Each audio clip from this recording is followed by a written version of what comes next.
Let's go to Steve, take a call from him, and I'll invite you to call at 888-227-2546. Good morning, Steve. Welcome to Bobby Likis Car Clinic. Good morning, Bobby. How are we doing today? Well, just fine, thank you. Thanks for asking. So what's up with you? I have a 2006 Chevy van. It's the 3500. It's the 1-ton. Okay. And I had a fuel leak on it. When it was running, the gas would just dribble out from the tank area, and I was told it was more than likely the fuel pump. Fuel pump's located in the top of the tank. When they changed the fuel pump, they said it was in really bad damage. You could actually see through the pump and the mechanism and the housing and everything. Wow. Now that I've had that replaced, though, the truck runs great, but my fuel gauge does not go below 1/8 of a tank. I need to know, is that related to something that they did, or they're telling me that it's potentially something behind the dash of my truck, which is going to cost me $400 to fix? Any other questions? One of the problems I've got down here is I am new to the Daytona Beach area, so my lifelong mechanic is no longer available for me, and trying to find a reputable mechanic down here is very difficult. I was under the belief that I found one who's just a stand-up guy, honest as could be, fantastic, but now he's telling me that it's not related to what he did, and I'm worried about losing him and starting all over again. Okay. Find someone to fix my vehicle. Okay, then let's make a deal. Let's make a pact here. You tell him that, and perhaps he's listening if he's there in Daytona. You tell him that you would like, and you suggest, and you, in whatever words that you can say without being demanding, just don't burn the bridge, because we all know that you need this relationship, and he has an opportunity to earn your relationship, and you have a methodology now, because I'm going to share it with you. Number one, make sure you got the fuel tank as low as possible with fuel, because otherwise it's heavy and it's dangerous, and by law we have to drain the gas out of the vehicle before we pull the tank. I had it down to under 1/8 of a tank when I gave it to him the first time, and coincidentally, that is as low as the fuel gauge goes now.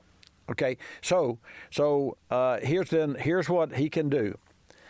Two things. Number one, you would ask him to unplug the tank, and he can reach that wire from the gauge. Well, we know that if you unplug the tank, it's going to go to empty, because there's no signal there, because it provides a ground, and it may be that he could, it may be that he can use a scan tool to get into that circuit and activate the fuel gauge with the scan tool. I'm not sure that that's possible, but certainly he can measure the resistance coming from the gauge in the tank.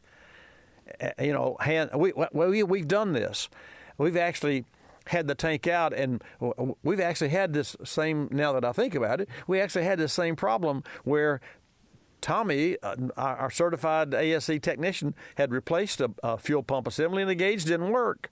So he pulled the tank back out, and another technician was moving the gauge up and down while he was watching the gauge in the car with the tank out of there. And sure enough, it was the bad part.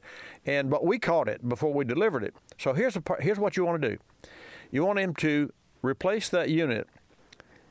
If that does not, and he can get another unit without any cost, he'll be out in the labor.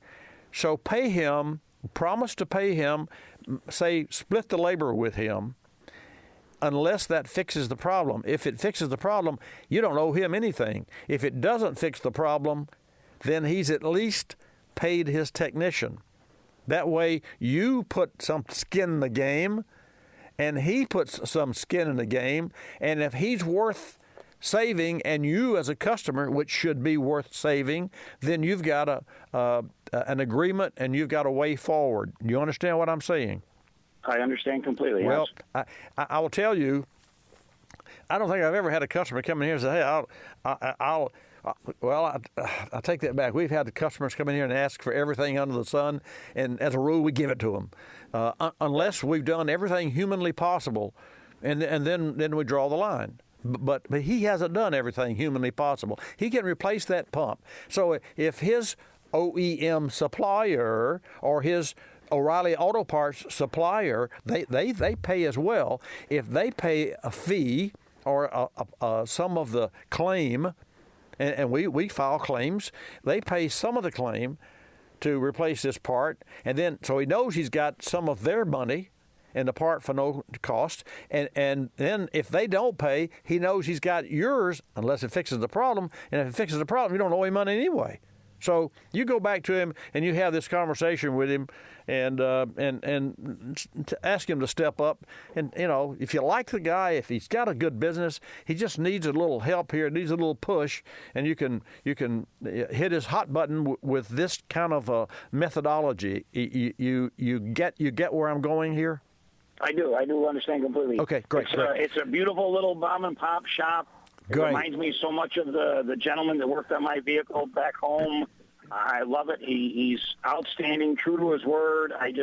He just told me that it wasn't related to what he didn't believe. Well, maybe he doesn't believe it. Obviously, he doesn't believe it. But the bottom line is, you know more about your vehicle than he, even though he's a professional. When somebody comes into our shop the first time, and they say, hey, I need this. I say, wait, time out. Let's do an annual inspection on your vehicle or a pre-purchase inspection. Well, I already own the car. I don't need an inspection. Yeah, but we do. We need to familiarize our team with your car, unless you have, of course, the medical records and, the all of your receipts from days gone past. And the answer to that is that usually doesn't happen. And our customers go along with us because we go along with them. So let me know, and after you get this problem solved, you call me back, and then we'll talk about him on the air, and we'll give him some free air time, because if he's worth it, he deserves it. If he's not, he doesn't.